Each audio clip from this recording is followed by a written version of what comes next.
తాకట్లో ఉన్న మీ బంగారాన్ని విడిపించి ఆ రోజు ఆన్లైన్ రేటుకి కొంటాం. Sharma gold company. నమస్తే, వెల్కమ్ టు సుమన్ టీవీ. నేను పద్మిని. ప్రస్తుతంతో పాటు ప్రముఖ ఆధ్యాత్మికవేత్త, దత్త ఉపాసకురాలు, శ్రీపాద శ్రీవల్లభ దత్తపీఠం వ్యవస్థాపకురాలు శ్రీమతి లతా దత్త గారు మనతో పాటు ఉన్నారు. మాట్లాడదాం. నమస్తే అక్క.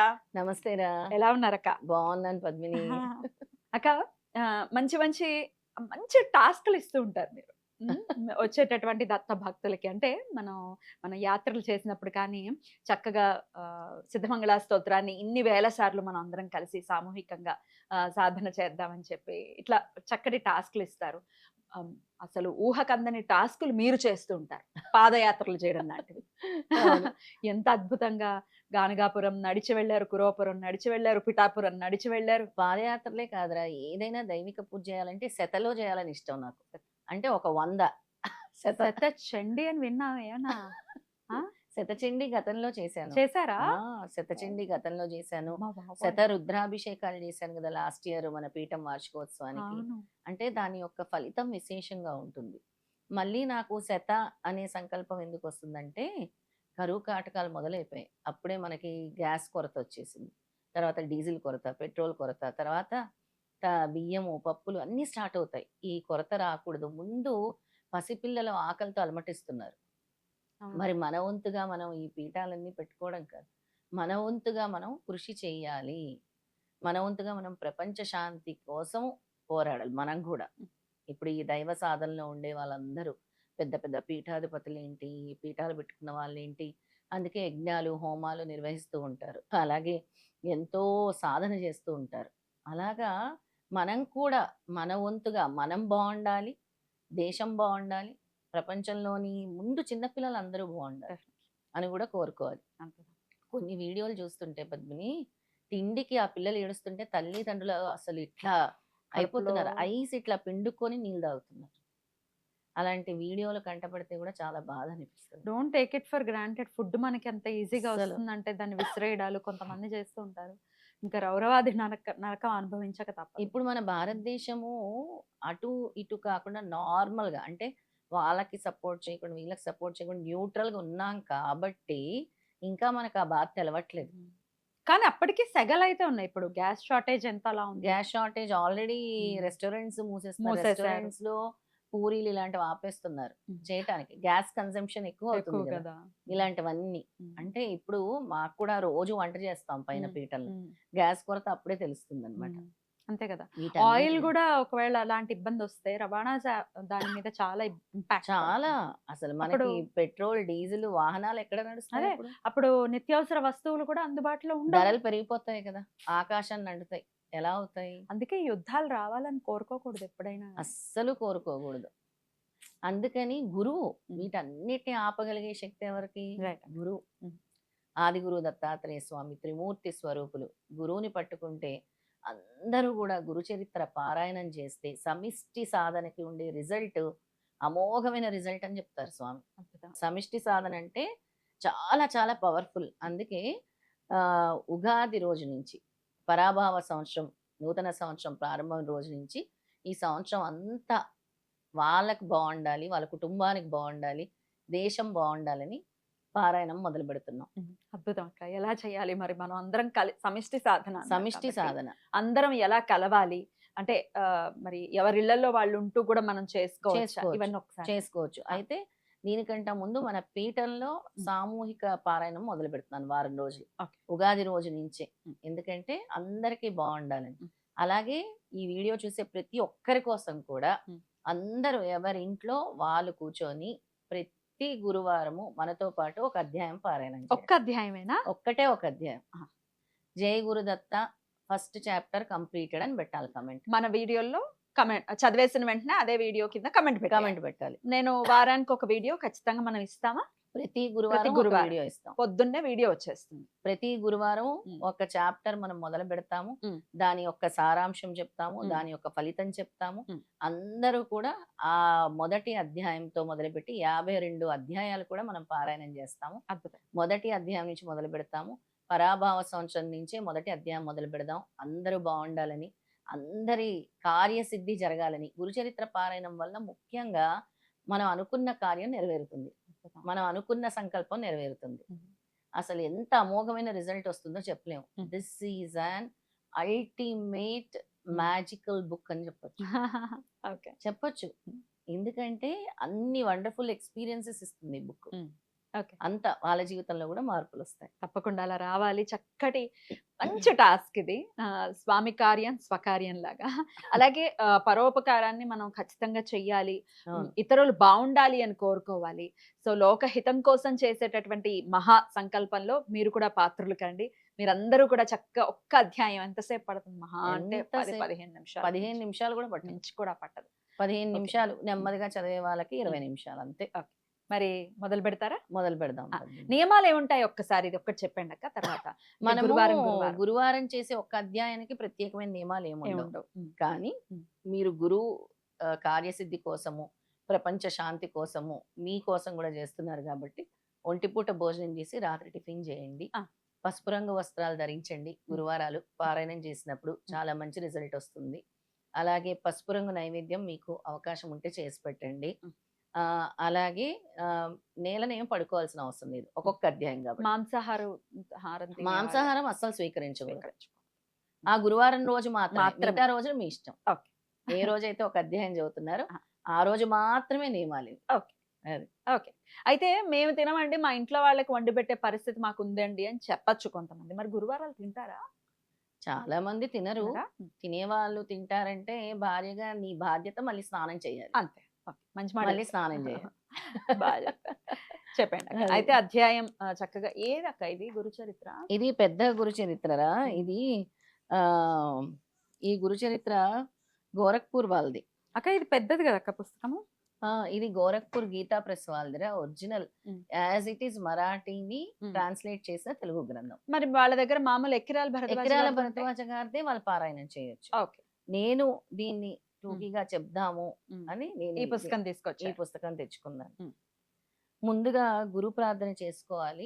ఆ అధ్యాయం మొదలు పెట్టే ముందు ఓం శ్రీ గణేశాయ నమః, శ్రీ సరస్వతీ నమః, శ్రీ గురుభ్యో నమః, శ్రీపాద శ్రీవల్లభ శ్రీ నృసింహ సరస్వతి శ్రీ గురు దత్తాత్రేయాయ నమః అని మనస్ఫూర్తిగా ప్రార్థన చేసి, అటు తర్వాత మీ తల్లిదండ్రులను మీ గురువుల్ని ప్రార్థన చేసి వాళ్ళని మీరు తలుచుకొని మొదలు పెట్టాలి. అయితే ఇక్కడ గ్రంథ మహత్యం చెప్తాను ముందుగా. అలాగే ఎవరికి ఈ కథాశ్రవణం అతి మధురంగా రుచించునో వారికి పుత్ర పౌత్రాది సత్సంతానం అభివృద్ధి చెందును. వారింట్లో లక్ష్మీదేవి అఖండముగా తాండవించుచుండను. ఎవరి ఇంట ఈ కథ నిత్యము పఠించబడుదురో వారిల్లు అఖండ ఐశ్వర్యంతో ఎల్లప్పుడూ కలకల్లాడుచుండను. గురుకృప వలన ఎటువంటి రోగబాధలు ఉండవు.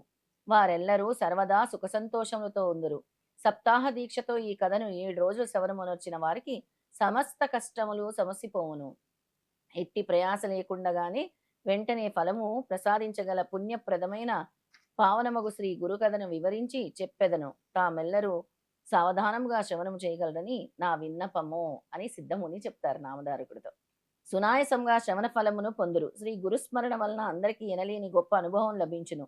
నేను స్వయముగా అనుభవించి వినవించుచున్న విషయమును గాక తాము సంశయింపవలసిన పని లేదు. తృప్తిగా భోజనము చేసిన వాడు ఆకలి తీరి కమ్మని త్రేన్పులు తీసినట్టుగా శ్రీ గురుచరితామృతము శ్రద్ధగా శ్రవణము చేసిన వారికి గొప్ప అనుభవము కలుగుట తథ్యము. ఎవరైతే గురుచరిత్ర పారాయణం మొదలు పెడతారో గొప్ప గొప్ప అనుభవాలు అవుతాయి. అవధూతలు కనబడినా కూడా ఆశ్చర్యపోవక్కర్లేదు. అప్పటికి వారందరూ శ్రీ గురుమహత్యమును గురించి ప్రశంసించకుండా ఉండలేరు. నామధారకుడు గురుదర్శనమవుట. ఇలా ఉండగా శ్రీ గురు మహిమను గురించి వినిన నామధారకుడు అను ఒక భక్తుడు నిరంతరం శ్రీ గురుమూర్తిని ధ్యానిస్తూ ఉండేవాడు. శ్రీ గురుదేవులు సాక్షాత్కారం తనకెట్లా లభించునా అనే విచారంతో మిక్కిలి బాధపడుతూ ఉండేవాడు. నామధారకుడు ఎప్పుడు కూడా తనకి గురువు ఎలా ప్రత్యక్షం అవుతారు, తనకి గురు దర్శనం అవుతుందా లేదా అని చాలా బాధపడుతూ ఉండేవాడు. నామధారకుడు అంటే ఆథర్. నామధారకుడు అంటే మనకి బోధిస్తున్న వాళ్ళిద్దరి సంభాషణే గురుచరిత్ర. నామధారకుడు సిద్ధముని మధ్యన జరిగిన సంవాదం మొత్తమే గురుచరిత్ర అన్నమాట. నామధారకుడు గురువు నాకు తారసపడాలి, గురువు అనుగ్రహం కలగాలి, గురువు నాకు ప్రత్యక్షం అవ్వాలని వెతుక్కుంటూ నడుచుకుంటూ వెళ్తూ ఉంటాడు. అప్పుడు జరిగిందే ఇదనమాట. ఓకే. దారిలో ఇట్లు అనుకుంటూ శ్రీ గురుమూర్తి సాక్షాత్కారం లభించినచో జడమగు ఈ శరీరంతో నాకేమి ప్రయోజనం, దీనిని త్యజించి వేదును. ఎవరి నామమును స్మరించినంతలో మిక్కిలి దైవ్య దశ వచ్చునో అట్టి గురునామ చింతనకే అంకితమైన నేను వ్యర్థమైన విచారమునందు మునుగుట ఎలా? నాకు గురువు సాక్షాత్కరించట్లేదు, నేను ఇంకా ఈ శరీరము ఉంచుకోలేను అని అనుకుంటాడనమాట. ఉమ్, అప్పుడు వినబడుతుంది, ఉమ్, పార్వతీపుత్ర విఘ్ననాయక నీకు వందనం, శారదాంబోజ యుగ శారదాదేవికి వందనం, బ్రహ్మ విష్ణు మహేశ్వర యుక్తమగు త్రిమూర్త్యాత్మక స్వరూపమే గురుస్వరూపమని వేదములు వర్ణించుచున్నాయి. ఈ కలియుగనందు భక్తులు ఉద్ధరించుట కొరకు శ్రీ నృసింహ సరస్వతి స్వరూపంతో అవతరించిన దత్తగురువే నీవని శాస్త్రములు సమర్థించున్నాయి. స్వామి, నువ్వు కృపా సింధుడు, త్రిమూర్తులు గుణాలను ఆశ్రయస్థానమైన నీవు ఆశ్రిత భక్తుల రక్షకుడు, దయానిధి యతీశ్వర, నా విన్నపము వినుము. నా అంతఃకరణ శుద్ధంగా లేదు, భావభక్తి నేను ఏమీ లేదు, నాకెంత మాత్రమున తెలియదు, పరిపరి విధములుగా పరిగెత్తు నా మనసుని స్థిరముగా నిలిచి ఉండటలేదు. శ్రీ గురుదేవా, నా అపరాధములను మన్నించి నా పాపములు పరిహించి నా హృదయమునందు సాక్షాత్కరించండి అని కోరుకుంటాడు. అప్పుడు సిద్ధముని ప్రత్యక్షమై ఏమంటారంటే, నరహరి, దైత్యుల పట్ల నీవు కఠినంగా వ్యవహరించి వారిని శిక్షించితివి, మంచిదే. కానీ అదే దైత్య వంశమునందు జన్మించిన భక్తుడగు ప్రహ్లాదుని రక్షించలేదా? మరి నీ సేవకుల సంతానమైన నా ఎడల ఇంతటి నిష్ఠూరమును ప్రదర్శించుట ఎందులకు? గురునాథ, నేను అపరాధినని తలించి నా పట్ల అలకబూనితివా? లేక వీడు దుష్టగుణములు కలవాడని ఎంచి దూరం ఉంచితివా? అయినను లోకములో కన్న తల్లి దుర్మార్గులగున, పసివాడు తల్లిని కసురుకొనిన, ఒకవేళ కొట్టిన తల్లి కోపగించకుండా వాత్సల్యము పెళ్ళుబిక్కుచుండు కౌలించుకుంటుంది. నాకు సర్వస్వము నీవే కదా గురునాథ, ఇక నువ్వు కోపగించినచో నా గతి ఏమిటి? నేను ఎవరితో చెప్పుకోగలను? నాకు దిక్కెవరు అని ప్రాధేయపడతాడు నామధారకుడు. నామధారకుని దీనమైన అర్థనాదమును కృపామూర్తియగు శ్రీ గురుమూర్తి ఆసనం కదిలించి వేయుచును. అంబా అంటూ అరిచిన దూడ పిలుపు విని గోవు వలె ఒక ఉదుటిన శ్రీ గురుడు పరిగెత్తుకొని వచ్చి అతని ముందు నిలిచెను. నామధారకుడు స్వప్నావస్థలో ఉన్నప్పుడు శ్రీ గురు పాద పద్మములపై వాలిపోయాను. తన శిరోజములు విప్పి శ్రీ గురుని చరణ ధూళిని తుడిచి ఆ జనయుని శ్రీచరణ సరోజములు ఆనంద బాష్పంతో అభిషేకించెను. మొదటి అధ్యాయం అంతా కూడా నామధారకుడు గురువు అనుగ్రహం కోసము, గురు దర్శనం కోసము పరితపిస్తూ ఉంటాడు. ఆయన స్వప్నావస్థలోకి వెళ్ళగానే గురు ప్రత్యక్షం అవుతారు. ఈ మొదటి అధ్యాయం చదవటం వల్ల స్వామి మనకిస్తున్నది ఏంటి అంటే, ఫలశ్రుతి ఉందా? ఉంది. సద్గురువు ఎవరైతే మనసు నిండా నింపుకొని నాకు సరైన గురువు లభించాలి, నా గురువు ఎవరో చూపించండి అని ఈ మొదటి అధ్యాయం పారాయణం చేస్తారో వాళ్ళ గురువుని స్వామి స్వయంగా చూపిస్తారు కళల రూపంలో. అద్భుతం, అద్భుతం. అది సరైన గురువు లభించుట అనేది జరుగుతుంది మొదటి అధ్యాయం కనుక పారాయణ చేస్తే. అలాగే గురువు అనుగ్రహం కూడా లభిస్తుంది. చాలా చాలా అద్భుతంగా తెలియజేశారక్క. మొదటి అధ్యాయం మీరు పూర్తిగా చదివేసి జయ గురుదత్త, శ్రీ గురుదత్త అని కమెంట్ సెక్షన్ లో కమెంట్ రాయండి. జయ గురుదత్త చాప్టర్ 1 కంప్లీటెడ్. జై గురుదత్త చాప్టర్ 1 కంప్లీటెడ్ అండి. గురు చరిత్ర చాప్టర్ 1 కంప్లీటెడ్. సరే, అలాగే ఇట్లా మొత్తం 52 వారాలు కంటిన్యూస్ గా చేసిన వాళ్ళు మనం నేను అబ్జర్వ్ చేస్తాను, మీరు అబ్జర్వ్ చేస్తారు, ఎవరు చేస్తారు. మరి ఇలా చేసిన వాళ్ళకి ఏమైనా 52 వారాల తర్వాత ఏమైనా ఉంటుందా? చాలా బాగా అడిగే ఒక నేను అనుకుంటున్నాను కనీసం 108 మంది అయినా ఈ గురు చరిత్ర పారాయణం చేయడానికి ముందుకు రావాలి. 108 మంది ఎవరు కంప్లీట్ గా 52 వారాలు నాతో పాటు పారాయణం చేస్తారో వాళ్ళందరికీ కూడా ఒక సత్సంగం నిర్వహించి వాళ్ళకి నా తరపు నుంచి కానుక ఇస్తాను. ఒక కానుకలు ఇద్దామని అనుకుంటున్నాను. గురువుకి సంబంధించిన కానుకలన్నీ అందిస్తారు. అవును. అద్భుతం. ఖచ్చితంగా గురువు అనుగ్రహం వాళ్ళకి లభిస్తుంది కదా. నాతో పాటు 52 వారాలు ప్రతి గురువారము వాళ్ళ కోసము, వాళ్ళ కుటుంబం కోసము, దేశం కోసము, ప్రపంచం కోసం, ప్రపంచ శాంతి కోసం చేస్తున్నారు కాబట్టి ఖచ్చితంగా వాళ్ళందరూ కూడా అమూల్యమైన వాళ్ళే. నాకు మనందరికి ఒక అనుబంధం కూడా ఏర్పడుతుంది దత్త కుటుంబంగా ఖచ్చితంగా మనకందరికి ఒక మంచి అనుబంధం కూడా ఏర్పడుతుంది. సో అందరూ ఖచ్చితంగా పార్టిసిపేట్ చేయాలని మనస్ఫూర్తిగా మనం చేస్తాం. ఒక 15 నిమిషాలు ఇవ్వండి చాలు. అంతే. రైట్. ఏ సమయంలో అయినా చేయొచ్చా? సూర్యాస్తమయం అయ్యే లోపల ఏ సమయమైనా రాత్రి వరకు అంటే 8 వరకు కూడా వాళ్ళు చేసుకోవచ్చు. ఓకే, అద్భుతంగా తెలియజేశారక్క. ఖచ్చితంగా గురుచరిత్ర పారాయణ అనేది చాలా మంచి సత్సంకల్పం. ఈ సత్సంకల్పం చాలా నిర్విఘ్నంగా జరగాలని మనస్ఫూర్తిగా అందరూ కూడా గురుచరిత్ర బుక్ ప్రారంభించే ముందు గురుచరిత్రకి పూజించండి, ధూపం చూపించండి, పసుపు కుంకుమ గంధం బొట్టు పెట్టండి, చక్కగా పూజించి గురుస్మరణ చేసి ప్రారంభించండి. పుస్తకానికే మీద పుస్తకానికి. అద్భుతం. Thank you so very much అక్క. నమస్తే. జై గురుదత్త. శ్రీ గురుదత్త.